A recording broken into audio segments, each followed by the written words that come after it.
kuti patori munotombosangana nemabhonzo ichokwadi icho chokwadi chaicho mabhonzo tosangana nawo amwe maruva ari kudonha mabhonzo mamwe acho unotomaona achitokoromoka nezvimagumbezi zvakafukidzwa vanhu vacho ivavo vakanga vakafa vachiva unotozviona asi mvura tinongomanikidzwa kuti tingochera nekuti haa zvinhu zvacho zvinenge zvakatooma chaiko.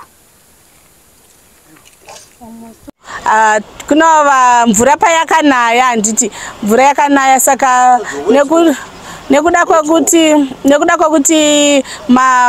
panhu pacho papapa edge apa mvura yobva yanjenga mvura yacho haisi kupera saka mvura yakabva makuva akabva manzi makuva mabhokisi evanhu akabva abuda mabhonzo zvokuti sometimes uchitochera mvura unotoona kuti igumbeze reredhi iro uyo iskau uyo mabhonzo emunhu ayo unotozviona uchitochera mvura tinotochera mvura yakatodaro nokuti tetisina options muzonga tesitorina mari yekushandisa saka ndo imwe mvura futi yatiri kuchera muno muAmsterdam yakadaro. It's true tikutochera mvura yakatodaro.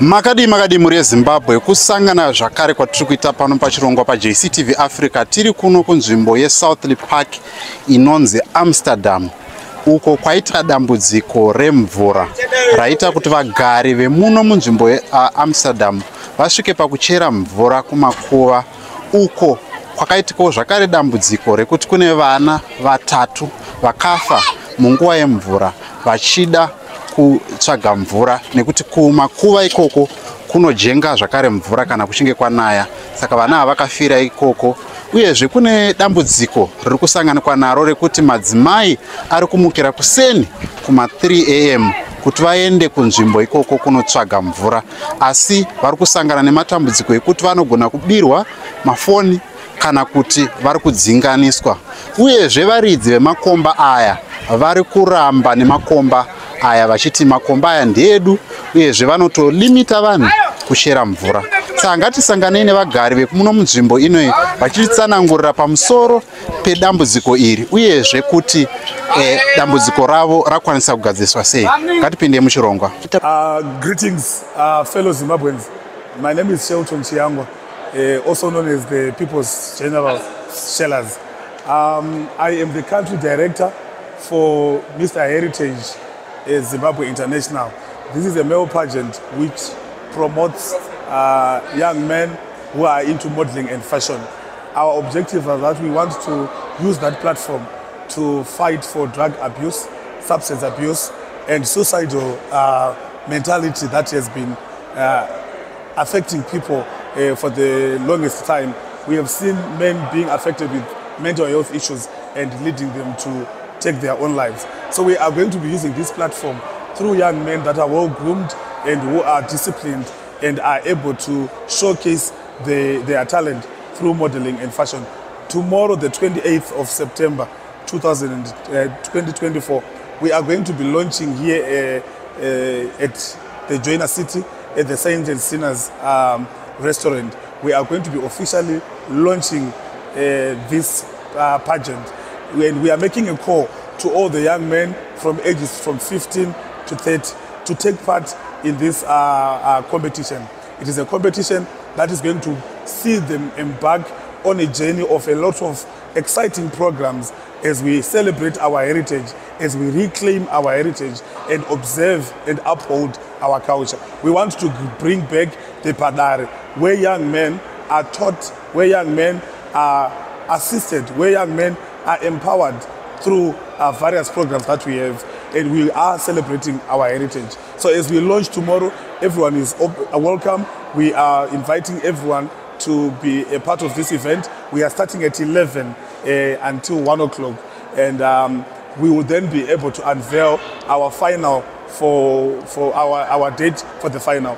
The winner of Mr. Heritage Zimbabwe will represent Zimbabwe in the Philippines next year in July, and he will be representing Zimbabwe, all expenses paid. So I invite you, take part, share with people that you know, your friends and family that are fashion designers, who are artists, who are into journalism, to come and witness the event tomorrow. So for all the models who wants to participate and be a part of Mr. Heritage Zimbabwe, the registration is $20 for you to participate in the final, it is $20. But if you come tomorrow at the launch, at the official launch, you register for free and you stand a chance of becoming the king who is going to be crowned Mr. Heritage Zimbabwe.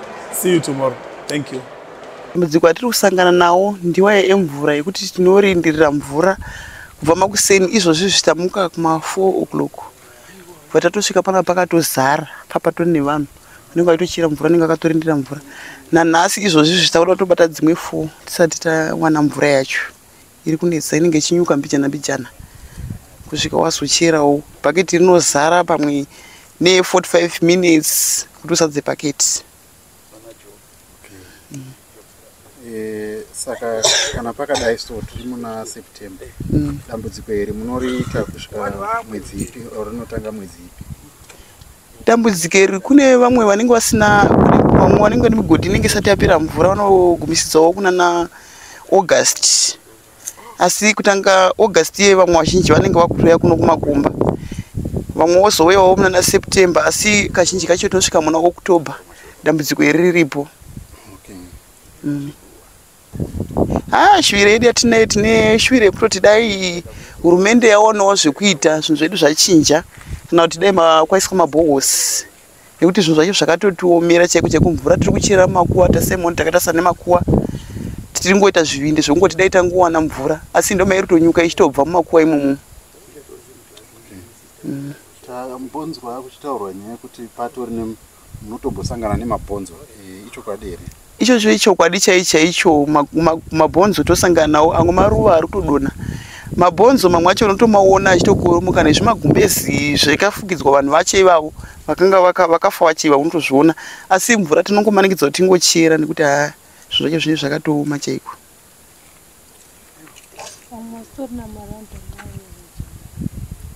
Kana musitorina mari munotongomwa iyoyo? Vamwe vari kutomwa isingori mvura yekungogumira mukungowacha nekushandisa zvimwe zvinhu, vamwe vari kutoishandisa kutomwa mvura iyoyi. Tiri mumwe ndatoona chimwe kumvura. Saka mvura yekumwa munoiwana kupi? Tinotenga. Mvura yekumwa kana unayo mari yacho yekutenga unotenga asi kana usina unotomanikidza kutomwa iyoyi. Munotenga mumaraini yemuAmsterdam imo?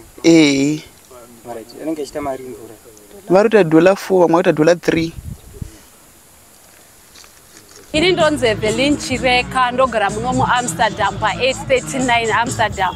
Ndiri mugaro wemunomu. Ndine chigaro chandiri chairwoman webranch Erot Manyika. Tatine matambudziko emvura. Taimuka kuma 3:30 tichinobata line kuSouth Park yekuti tichere mvura. Taisangana nematambudziko ekuti taigona kusangana nevarume votimhanyisa, vamwe vaitorohwa, vamwe vaibatwa chibharo. Wobva ipapo kuma 3:30 wanobata line waisvoda kumba kuma 8-9 ukori pakiu yemvura uchiona 4 mabhaketsi emvura. Anga asingatikwanire 4.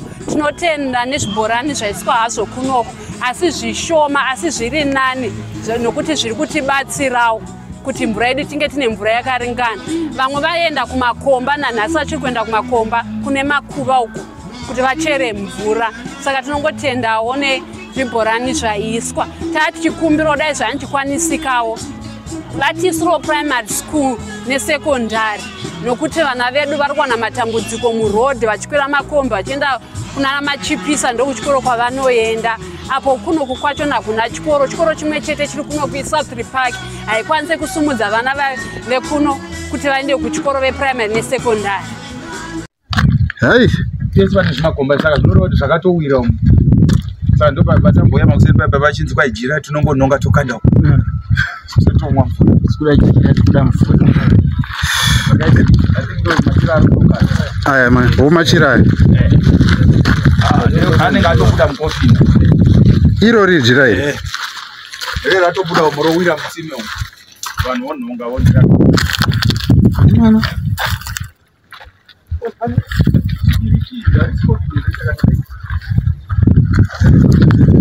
Ndonzi Beauty Mugadoi or Miss Pastor Mugadoi. I'm a community health worker from Noma Amsterdam. tiri kusangana nema-challenges akawanda muno muamsterdam. Zvafanira kuti mvura hamuna muno muamsterdam. Zvibhorani taisirwa zvitatu sofa, but zvitokwani nekuti vamwe vacho zviri kure navo, but tinongotenda Mwari nekuti tine ma-challenges angasangana nevanhu kunoku.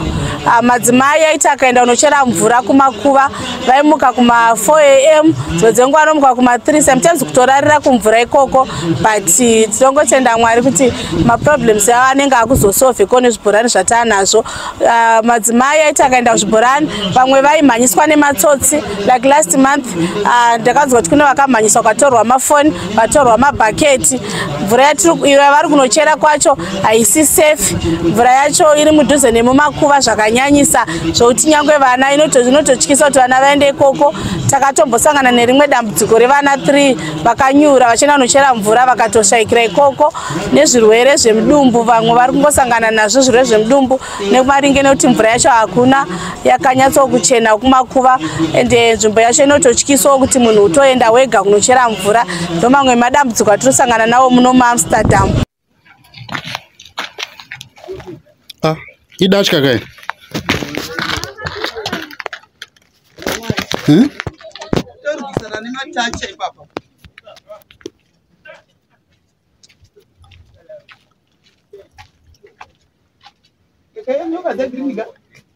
Zita rangu ndinonzi Reverend Dr. Brian Mugwidi, ndiri team leader kana kuti executive director we African Evangelistic Enterprise muZimbabwe, rinova sangano rinoshanda nemachechi kusimudzira basa rekuparidzwa kwevhangeri ratinenge tichiti isu mumatauriro edu we evangelize in word and deed.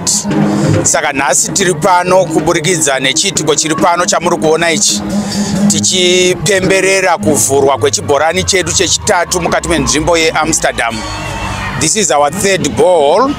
We have drilled 2 before in response to the dire needs for water in this settlement, which, as you may have heard, has no water at all. Saka tiri kupemberera kuti tiri kupa community ino chibhorani chedu chechitatu chokuti shure kwekunge vagashira vhangeri vagorangarirawo kuti Mwari anovaitira zvakanaka nokuvapa mvura, chinova chinhu chavanotambudzika kuwana. Kana mukanzwa nhoroondo yemusha unoyu muchaona kuti mvura panguva dzakaita sedzino vanenge vachinoteka mvura kumakuva uko kwavanenge vakatarisana nemakofini akarembera nemabhonzo achiwira mavari kuteka mvura. Saka takazviona zvakatinakirawo kuti taparidza vhangeri hatigoni kusiya vanhu vakadaro. We could not actually leave them in that same situation, because we preach that Jesus, when he comes into a community, he transforms the community. So as such, we thought of drilling these boreholes so that they can have access to clean water. Apart from giving them water, this project has 3 components. The first one is the one that we are celebrating today, the commissioning of this borehole. So tiri kuvapa mvura yokuti vange vachimwa, asi tinorangarirawo kuti kuvapa mvura nekunwa hazvina kungokwana chete. We believe in helping them to help themselves. So we have empowered them with life skills, and we have also started together with them some microfinance projects which we call internal savings and lending schemes, ISALs in short. Muchishona inenge ichinzi mikando. Saka tinenge tichivakurudzira kuti vabatane pamwe chete. But for us, it's not only the aspect of making money or projects, but it's a discipleship program. So in those particular groups, they will study the Bible, pray together, and then make money together. Saka kune mikando yavari kuita vachikandirana mari. Isu imwe nerimwe group, out of the 8 that we have given them a token appreciation of $500 each group, so that they can start to lend to those that are trying to set up their income generating activities. Component yechitatu ndema health clubs. So we have 8 health clubs. Vanhu vatakaita kuti vanotrainwa neDepartment of Health reCity of Harare kuti vagobatsira community ino. Ndofunga mamuchinzwa vachiita mapoem ane chokuita necholera vachitaura pamusoro pekukosha kwechibhorani. This is through the health clubs so that they can actually empower this community, bring awareness of waterborne diseases, because muno toilets the stands that they are in are only 150 square meters. So they have a toilet, they have a shallow well, they have a Blair toilet and a shallow well within a radius of 10 meters, which is a health hazard in itself. So saka tirikuva kurudzira kuti utano hwakakosha, ngatibatsiranei nokuti kune chinhu chinonzi cholera. Chinondifadza ndechekuti mukati megore rineri cholera payakabata kumwe kwese, patakatanga kubata necommunity haina kana one case of cholera that was reported, and we thank God for that. Saka tinongotenda Mwari neAEEZ nekuya kwayaita nechirongwa chemvura ichi chichabatsira vanhu vakati wandei, chichasevha vanhu vakawanda, nekuti kuti uende ku the next city uchienda kune imwe nzvimbo nyowani uchinokumbira mvura, vanhu vacho mabatirwo aunoitwa nokuti wabva kuAmsterdam zve zvakasiyana nemunhu anopinda chechi yavo vanenge vachingopanana paukama hwavo. Saka ranga riri dambudziko rakati kurisei zvakanyanya muno muAmsterdam. Tinongotenda Mwari kuti dambudziko redu rave shoma, mvura yavako, but dambudziko rashoma radetsera vamwe mitoro, takwanisa kumwa mvura yakachena yakapurifaiwawo. Saka tinongotenda Mwari naizvozvo. Ndogara kuAmsterdam Park, asi totenda nezvataitirwa pachibhorani ichi nezvimwe zvibhorani zvese zviri kubuditswa izvi. Dai vari kuzviita, dai Mwari wavakomborera. Isu tinotenda zvinhu izvozvo nekuburikidza kwaIshe Jesu. Asi dambudziko rimwe chete tasara ipo pataurwa panyaya dzemarodhi aya, because mvura yakanaya iri kunodhirena, nevo vari kurasa mapamba ngavasiyane nekurasa mapamba aya voisa muzvimadhireni umu. Mvura haitafambe zvakanaka muno muarea nekuti vari kurasa mapamba. Munhu mapamba anowachiwa okirinwa zvakanaka, ndo vari kukonzesa korera munzvimbo ino iyi. Saka it's better munhu achere bhini rake pamba pake, asi mvura totenda Mwari vatipa, nekuti madzimai anganzwa nekumukirira 3 o'clock 4 o'clock wotoshaya nguva yekutandara nemudzimai wako mumba. Saka tinotenda nezvatapuhwa novese vatitira basa nemuzita raIshe Jesu, amen. Isu takatarisa kudai tinoti tinokoka nekukurudzira mamwe masangano ose anobatsira, anogona kupinda mukati menyaya iyoyi. Ndinoziva kuti vemachechi vanogona kutarisana nekukura kwemweya, vanotarisana ne spiritual aspect, but kutarisana nemweya chete, mweya kukura kwawo kunogona kuaffectwa nezvinhu zviri social, kunogona kuaffectwa nezvimwe zvinhu zvakasiyana siyana. Saka ngatitarisei nekutsvaga kuva a holistic approach to life so that we can assist people socially, economically, emotionally and otherwise. Tinokurudzira machechi, tinokurudzira masangano ose anobatsira kuti kune community inonzi Amsterdam that requires our support, your help and everything to make them a people that were created by God. Chokutanga toda kutanga kutenda Mwari nekuti program yaita kuti chibhorani chiwe program yauya nevanhu vanoita zvibasa raMwari. Saka tikunyanya kutenda zvakanyanya nokuti Mwari vachitendera kuti chinge chiripo. So chinhu chatoda kuti titaure, toda kunyanya kutenda vavinza chirongwa ichi kuti ichi tiwane mvura, nokuti zveshuwa tatichinwa mvura iri isingaite iri contaminated kubva mumakuva chaimo zvokuti some other time pane pamwe pakatozowanikwa guva rakatofukunyuka mvura ichitomwiwa.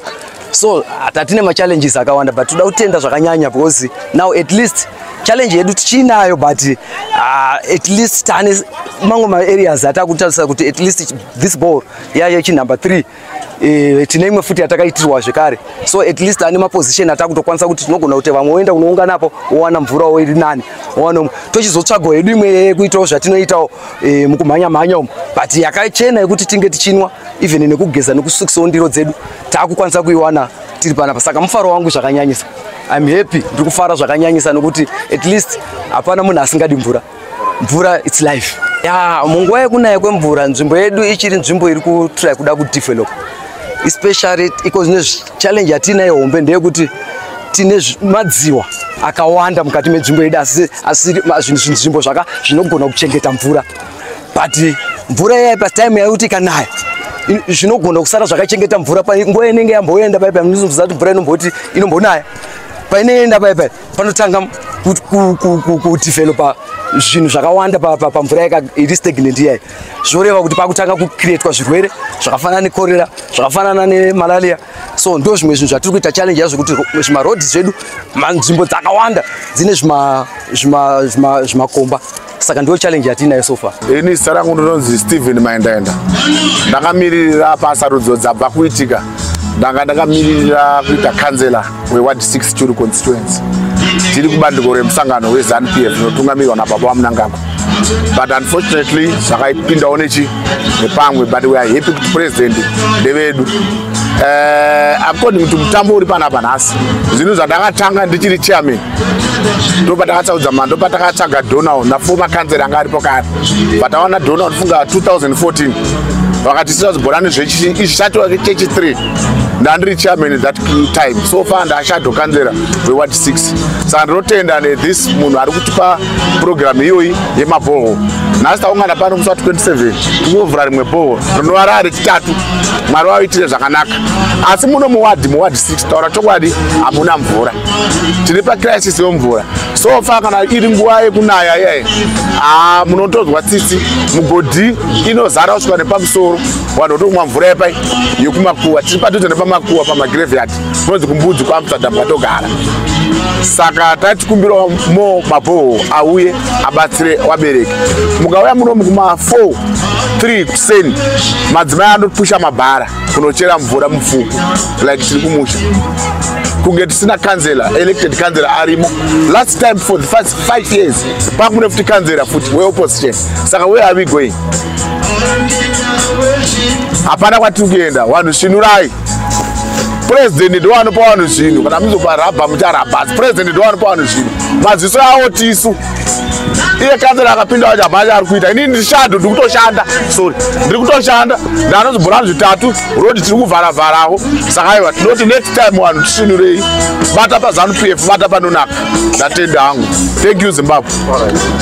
Hurumende tiri kunyanya kuda kuti at least dai yatibatsirawo.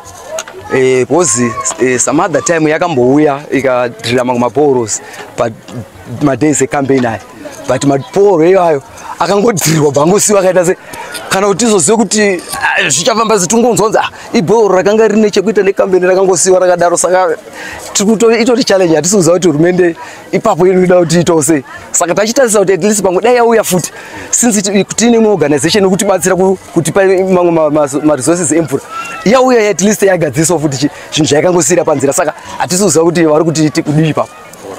Paproject SAEEZ ndingati hatina mamwe maorganization atiri kupatina nawo. Tiri kutotsvaga kuti vamwe vagogona kutibatsira, vanogona kuunza mamwe madimensions atiri kufunga kuti anogona kutiitirawo zvakanaka, nemaresources atinogona kuti atiitire zvakanaka. Pari zvino tiri kungobatsirwa nemachechi ari kunze kwenyika ari kuedza kutireizirawo mari. Vana vedu vakabuda muZimbabwe vakaenda kune dzimwe kunze kwenyika ndo vanotirangarira, isusu tobva tarangarira kuti tibatsire vana vari kuAmsterdam. Saka nokudaro tinoramba tichingokoka mamwe mapartners. We are open to work with any like-minded partner anoda kuti munhu aponeswe zvinotaurwa neBhaibheri zvokuti ave neupenyu hwakazara, John chapter 10 verse 10, kuti ave neupenyu hwakazara.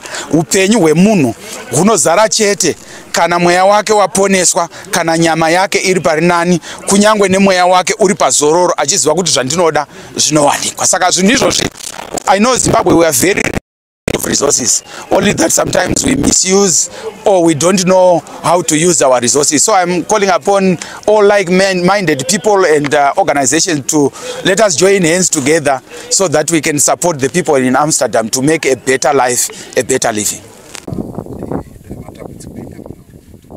Shwire yedu yatinayo tine shwire yekutoti dai hurumende yaonawo zvekuita zvinhu zvedu zvachinja, kana kuti dai kwaiswa mabhohosi nekuti zvinhu zvacho zvakatotiomera chaiko chekumvura tiri kuchera makuwa tasemoni takatasana nemakuwa tiri ngoita zvivinde zvekungoti dai tangowana mvura asi ndo mairi tonyuka ichitobva mumakuwa imomo. Mabhonzo akuchitaurwa nyaya yekuti patori munotombosangana nemabhonzo ichokwadi here? icho chokwadi chaicho mabhonzo tosangana nawo amwe maruva ari kutodonha. Mabhonzo mamwe acho unotomaona achitokoromoka nezvimagumbezi zvakafukidzwa vanhu vacho ivavo vakanga vakafa vachiva unotozviona, asi mvura tinongomanikidza kuti tingochera nekuti zvinhu zvacho zvinenge zvakatooma chaiko.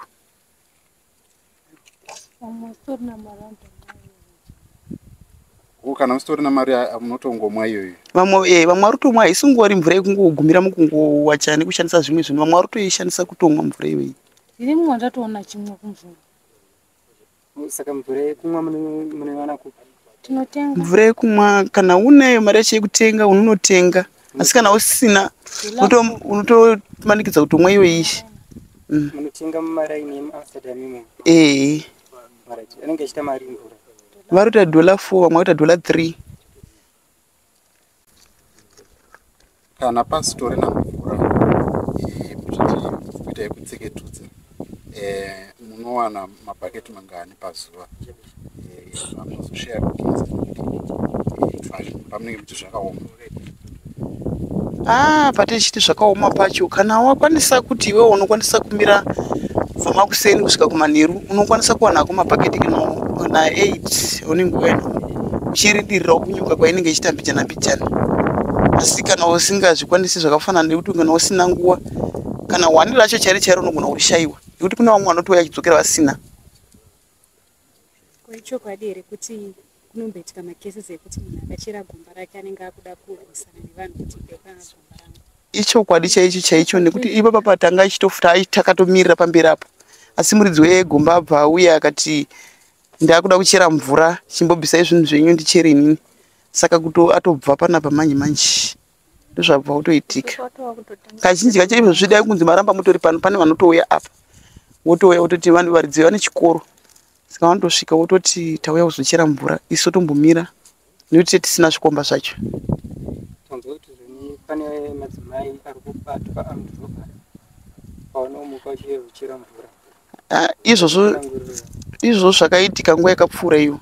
Vanhu vakanga vamukira kumapasi 3, saka pavakamukira kuma3 vainzi vakatorerwa mafoni, vamwe vacho vakanzi garai mumvura nekuti hamuna chamuinacho, vamwe vakabatwa chibharo. Vana varinzi vakafa? Vana vari kunzi vakafa 3 nguva imwe chete. Vainzi wani wacho pane mwana akapinda mumvura, umwe wacho akazoteverera, umwe wacho akateverera futi mumvura imubva wangofa muzvikomba zvepapera. Zvikomba ngatiratidze zvikomba zvacho. Chiri pamberi apo.